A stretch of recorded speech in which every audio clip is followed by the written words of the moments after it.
It's me. Hello. It's me. I've been wandering around to get a That new wasn't right. US. I've been wandering around to get a new USB. And Nice. if you wondered where all the rest of mine were, I forgot them at home because I'm a total doofus. Hello. Doofus. Recording separate audio files. Cool.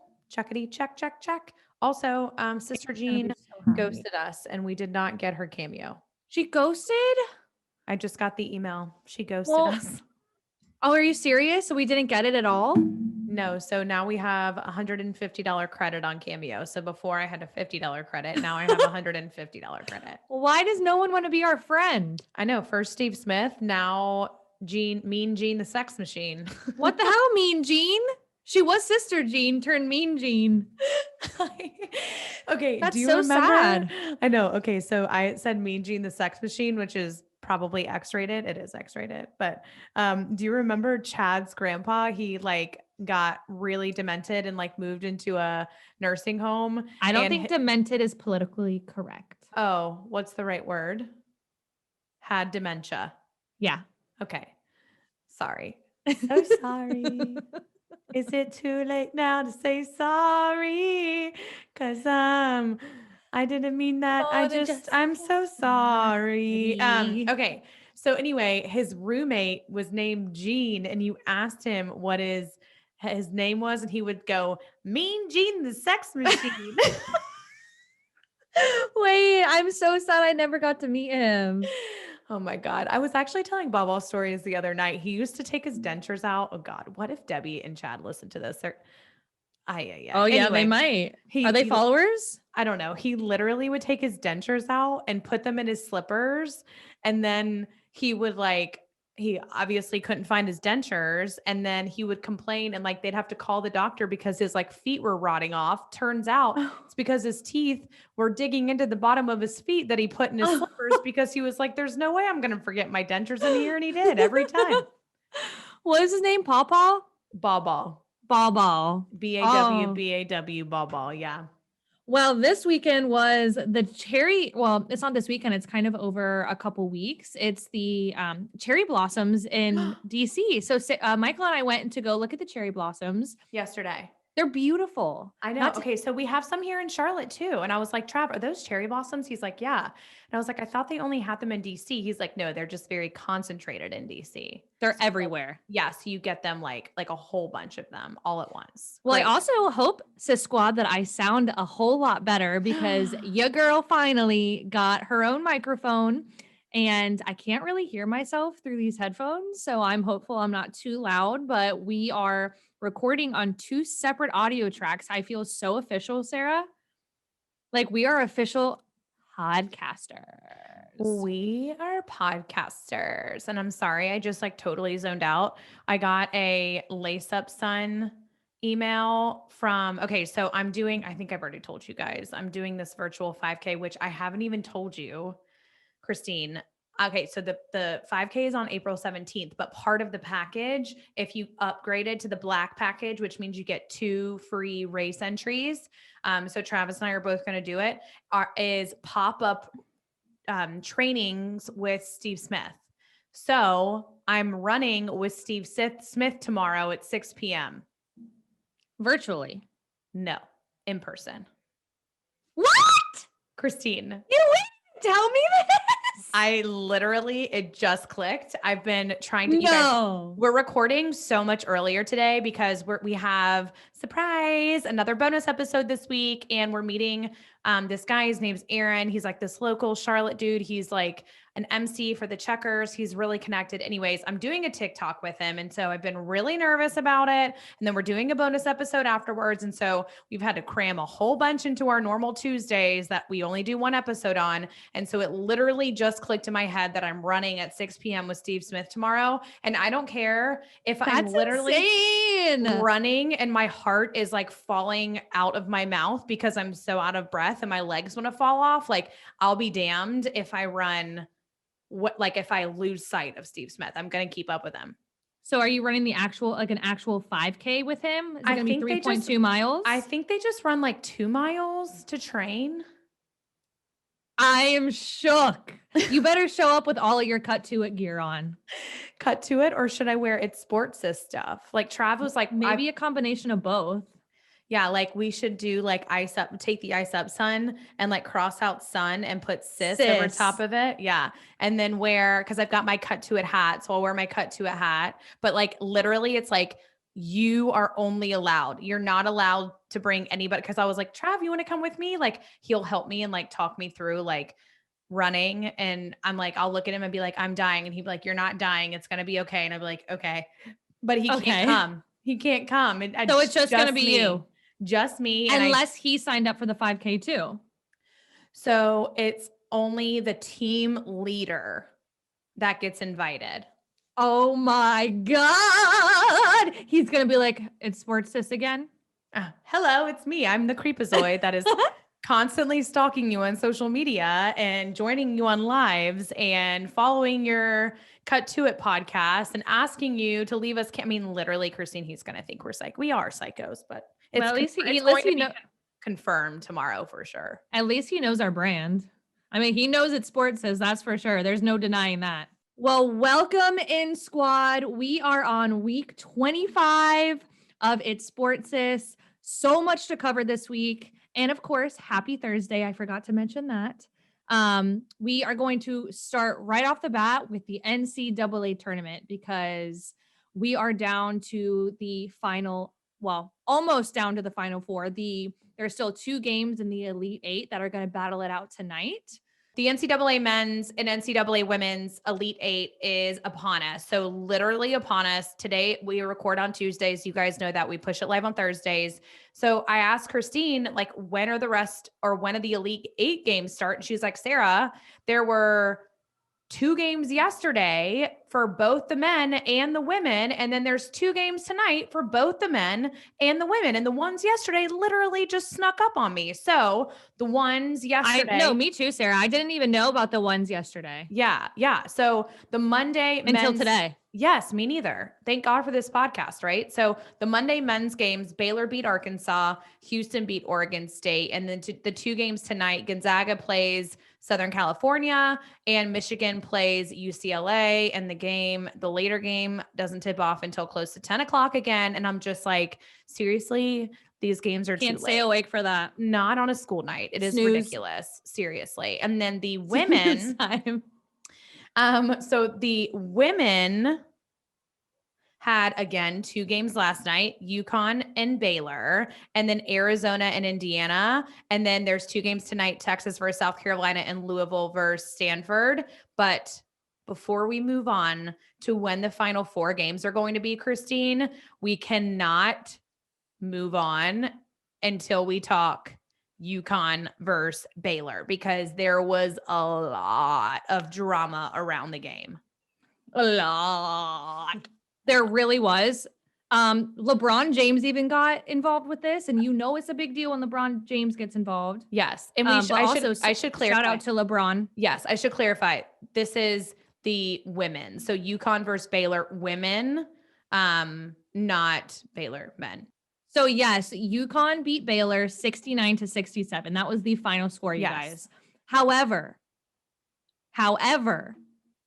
there was 5 seconds left in the game, and this game has been very controversial because 5 seconds left in the game, and Baylor was down by only 1 point. So the Baylor guard, her name is Dejanay Carrington, I hope I'm saying that right, went up for a shot and was fouled by 2, not 1, but 2 UConn players, and it was never called.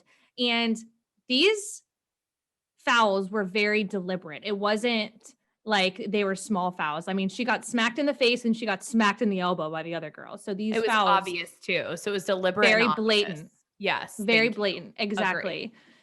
Since the foul was not called, the UConn players then went down and got fouled and then made 1 out of 2 of their free throws. So they ended up winning the game by 2.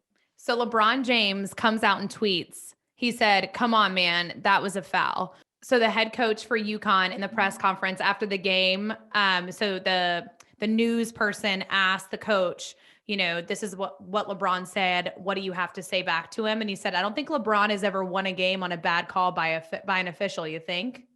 Saying like, obviously he had, and there were plenty of bad calls that did not go the other team's way. They went LeBron's way. And he was like, definitely they said that to fun. They said that to the UConn coach. They said that to the UConn coach. And he goes, I probably doubt that in his career he's ever won a game and decided to give it back because he looked at it and went, yeah, that was a foul. Wow. Touche. His name is Gino.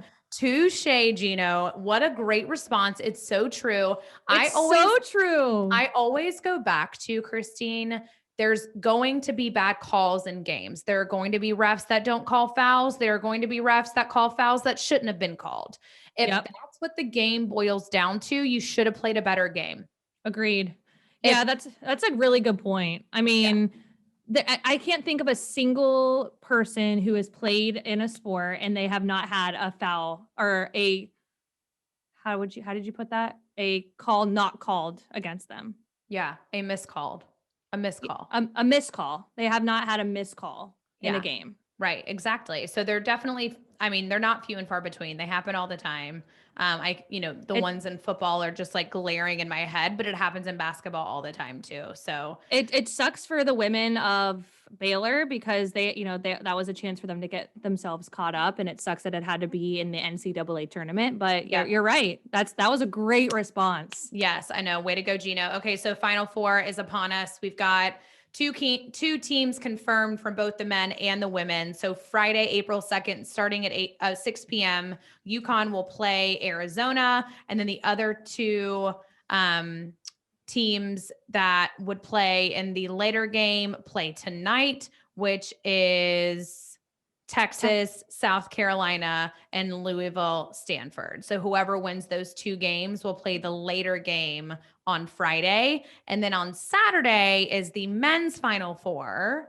And again, we know Houston will play Baylor, and then pending the Gonzaga, USC, and Michigan, UCLA game tonight will depend on who plays the later game on Saturday. So I cannot believe we are down to the final four teams, or about to be down to the final four teams of the NCAA tournament. My gosh. And they are waiting to play one of their games at 10 o'clock tonight. I'm going to be fast asleep by then, but I'll be looking forward to seeing who wins tomorrow morning. Agreed. But with all the drama that went on with UConn and Baylor, Sarah, there's still a lot of drama in the NBA right now with the trade deadline being last week.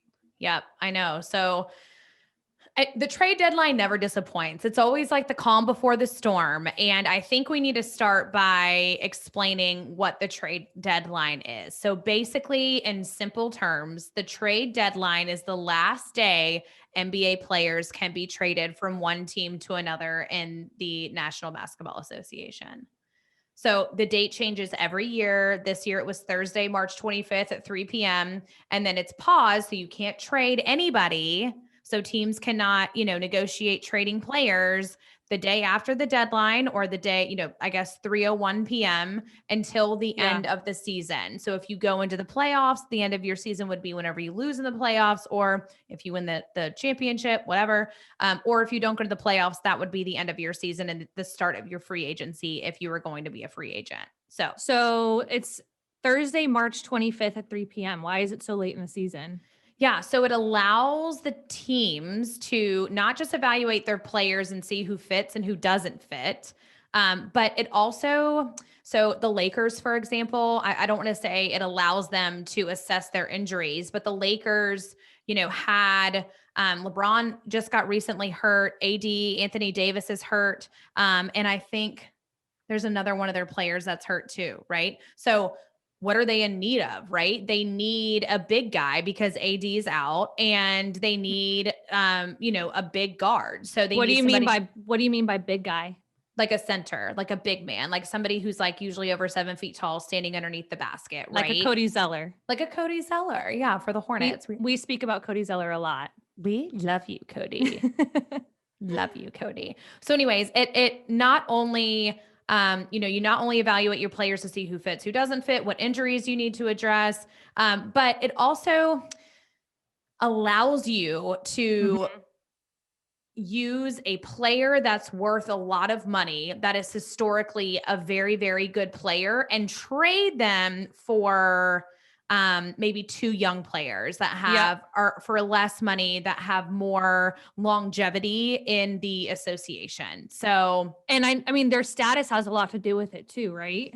Like your status as an NBA player, like rookies yes. versus vets. Yes. Oh my gosh. Okay. So this gets really confusing too. So there are differences depending on what your status is in the NBA, right? March 25th is the trade deadline. Then you Mhm. cannot trade, or the players will not become free agents until the end of the season. Then there's a lull, right? Until the beginning of 2022 season, right?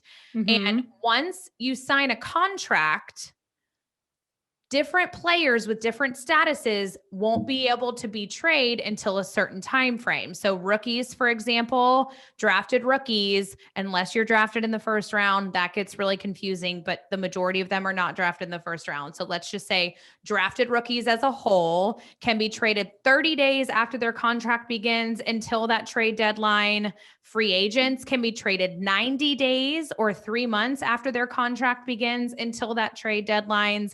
And then there's also some exceptions for veterans with more than 8 years of service in the NBA, but we don't necessarily need to get into all of that. So, Yeah. Well, because there that were all some gets very confusing. major trades that just happened. Yeah, for sure. So there were major trades, there were major non-trades, there were major trades that happened after the trade deadline that I wasn't really sure were legal and that I had to like research and dig into. So I kind of broke them up into three different categories. And the first was trades. So it was wild. There were 23 of 30 teams that were involved in a deadline deal, meaning within, usually it's like 48 hours of the deadline, sometimes even within 24 hours of the deadline. And 45 players were involved in 17 separate trades. So, Wow. how can 45 players be traded, but only in 17 trades, right? So, like we've said, I can trade three of my players for just one of yours if I think one of yours is worth three of mine. So one of the most notable trades on the trade deadline was a non-trade, right? Yes, yes. Okay. So again, we broke it into trades. So, 45 players and 17 different trades. But yes, there was a non trade that was very notable, and it's Kyle Lowry, who is from the Toronto Raptors. And Mm. everybody was talking about how the Raptors were going to trade him. They were going to trade him. They were going to trade him. Well, why? It's because he is one of the best players that the Raptors, has ever had, right? So, and he becomes a free agent. He's basically available for anybody to pick him up at the end of the season. So the Right. reason why he was projected to be traded is because it gives the Raptors an opportunity to say, I have Kyle Lowry and I want to trade him for the rest of this season to you, team that would want Kyle Lowry. And in exchange, I might be able to get a young player again that would be able to come up with the team, and it would remove the burden from a salary cap. So it would, Kyle Lowry's getting paid a whole bunch, right? So you're trading Mhm. the remainder of his year's salary to another team. You're getting a younger player who, I mean, probably is making less than that. So it's not so much towards your cap, and you're getting more longevity for this young player. But they did not trade Kyle Lowry Why did they not trade him? because I guess they didn't get a trade deal that they thought was going to be worth it. But I mean, I read so many articles, and the overall opinion is like any trade for Kyle Lowry, assuming that he's going to leave you at the end of this season, would have been a good trade for the Raptors. So it was a loss for them. It was very dumb of them to do that. And like I said, it's not like Kyle Lowry is going to stick it out with the Raptors. Like everybody is projecting that he will leave as soon as he enters free agency and sign a big deal with another team. Got it. Okay.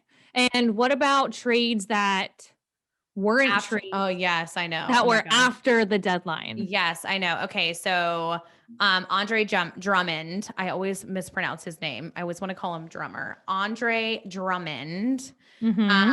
has been okay. So rewind back to February. The Cavs, the Cleveland Cavaliers, started sitting Andre Drummond, and they picked up a younger center or big man, Jared Allen from the Brooklyn Nets, right? Mm-hmm. So why did they do that? Why did they sit him? Because it keeps him healthy so that they can get more for him. So Drummond has performed for the Cavs for many years, and Yeah. they've decided, okay, we're going to move on from Drummond, but nobody wanted his $28 million salary this year since since his contract was supposed to end at the end of this year's season. Mm-hmm. So they couldn't get anybody to trade him, which is why we did not see him go during that trade period before the trade deadline. So what happened, right? Yeah. So of course, I came in with an analogy. Yes, of And course. the real term is a contract buyout. So both the player and the team mutually decided to part ways. And then the player surrenders an agreed upon amount of his guaranteed salary, and in exchange is released and allowed to sign with another team as a free agent. So it's like, okay, so if you owe a credit card company a bunch of money, you owe them a bunch of cash. Mm-hmm. So the credit card company is the player and the consumer is the person using the credit card, right? And I'm calling the credit card company and I'm saying, I know I owe you a lot of money, right? The team's telling Drummond, we owe you a lot of money, but it's obvious that you want out. It's obvious that we want you out because we don't want to have to pay your salary for the rest of this year. Mm-hmm. So let's negotiate a lower amount. And I would rather give this to you, credit card company, and pay you, say I owe you $20,000. I'm going to offer you $17,000 is all that I have right now. And the credit card company is like, well, it's better than nothing. And it gets me, out scot-free, right? It wipes that slate clean. So, okay. So the team and Andre Drummond decided on an agreed upon amount, which we all know is definitely less than his salary of almost $28 million. But still a pretty penny. I'm sure it is still a pretty penny. And then Drummond went and signed with none other than the Lakers to fill that void of not having a big man in AD because of his injury. And he will be starting most likely over Gasol, who is the backup big man in LA. So, and I don't think Drummond signed for very much in LA, but again, it doesn't matter because he got paid from the Cleveland Cavaliers.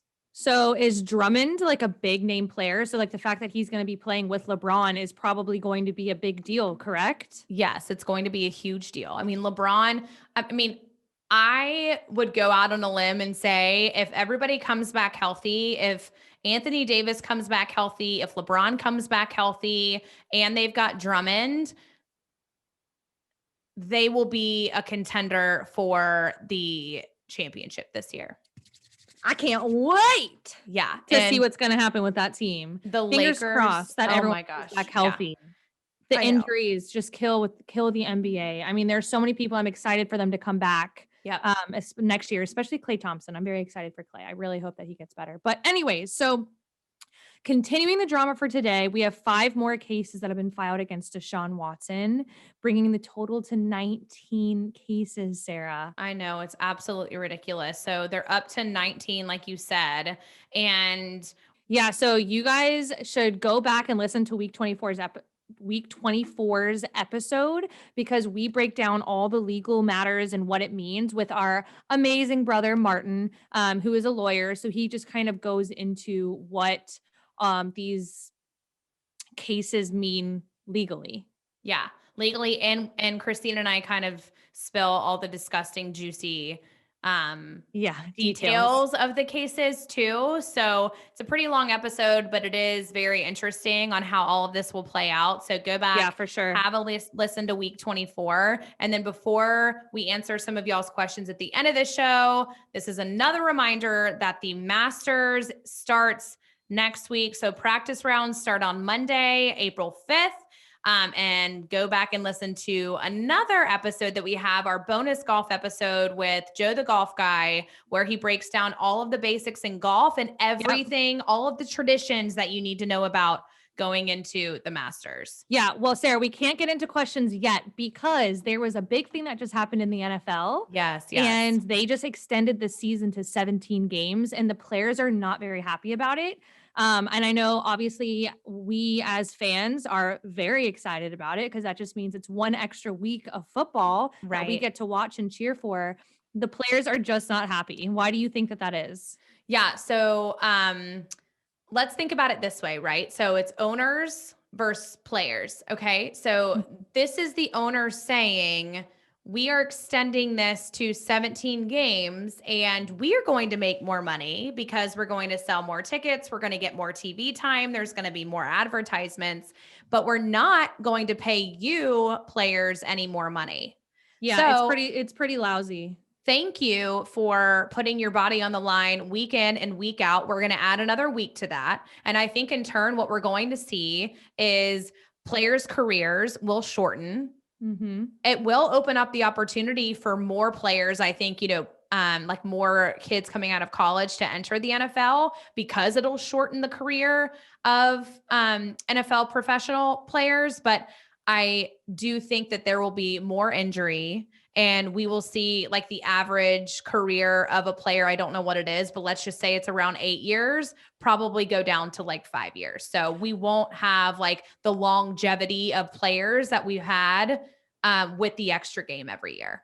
I think of it too from like a family standpoint. And I try to put myself in their shoes, like as a wife of a player of one of these teams, they're already out traveling for half the year. Right. Mm-hmm. So getting their bodies beat all the way up. Yes. And now they're just keeping them away from their family for one extra week. It's just, I understand they're going to make a lot more money, but they're not putting their players first. Yeah. And again, back to Christine's original point, that as consumers, as fans, I'm excited about it. I am. I love to watch, a 17 game season means more football for us instead of just a 16 game season. But I do feel for the players. And not shame on the owners. I shouldn't be that harsh, but the owners, like I said, are going to be the only ones who are reaping the benefits of this by, lining their pockets a little bit more than what they had the last however many years. Well, moving on, finally, Christine, we are so excited about this segment because we used to do Who You Got like every time during football season, but it just got too much with all of the games because there's so many with basketball and then baseball's coming up and there's going to be an overlap. So anyway, we asked you guys questions on the Instagram story yesterday and you did not disappoint. You've got some great ones on here. And the first one is, who is the best player in college basketball, men and women? So I'm going to take women first. So Paige Buchers is my favorite women's basketball player in college right now. She plays for UConn and she's a point guard and she wears her hair in a good player's braid. She always has like the best little side braids and her hair's like pulled up like super high on top of her head. And when I tell you she doesn't miss, she doesn't miss. If you leave her open and she gets the ball within the 3-point line, even behind the 3-point line, what am I even saying? She's going to shoot. Her ball handling skills are out of this world. She can drive to the basket with the best of them. She can move around these big guys underneath. She is the full package and she's only a freshman. I think that was a really good one, Sarah. She's so fun to watch. And to your point, for the men, I chose Jalen Suggs, and he plays for Gonzaga, and he's a guard. And the reason I chose him is because he can score from all 3 levels. He attacks the rim, he has a killer 3-point shot, and his defense is like a beast. Yeah. So I think that he will probably be in the top 3 names called in this year's draft for the NBA. You heard it here first, ladies and gentlemen. Heard it here first. Travis's very first name on our NCAA bracket was Suggs to be you. Was it really? Suggs, I wouldn't know. He's changed it so many times. I know. We can't even keep up with his bracket names anymore, but he's doing so well. Can't keep up with it. All right, next question. All right. Next question is, how old are you two and how far apart are you in age? So Okay. I am 29 years old. I have one more year in my 20s and I'm going to live every second of it until I turn 30. And I, unfortunately, am in my 30s already. I am 31, and Christine and I are almost 2 years apart, obviously, to the day. So my birthday is January 22nd, and Christine's is February 24th, baby. So we are 2 years, 1 month, and 2 days apart. That's right. So we're very close in age. And the last question that we have is, do you have plans to follow a season of women's sports? And that is a fantastic question. Yes, because it is. Take it away, Sarah. So funny you should ask. There is an episode that we are doing with Aaron Dodge. So he is like I said, a local guy. He's worked in the NBA, the WNBA. He's worked for the Charlotte Checkers. He got an internship at Coastal Carolina in sports broadcasting. He has a lot of knowledge in the sports world. And he said after talking to him yesterday that one of his favorite places to work was in the WNBA. And I was like, how perfect. Let's plug in. Let's talk WNBA. We'll talk NCAA men's and compare to NCAA women's. And we are so excited to have a professional come in and talk to us. So great question. It is on the horizon. All right, you guys. Well, that wraps up episode 25, week 25 of It's Sports Sis. We love you guys. Follow us on Instagram, subscribe to our YouTube channel, and listen to us on Apple Podcasts. And we will see ya next week. See you later, alligator. Bye-bye. Bye-bye.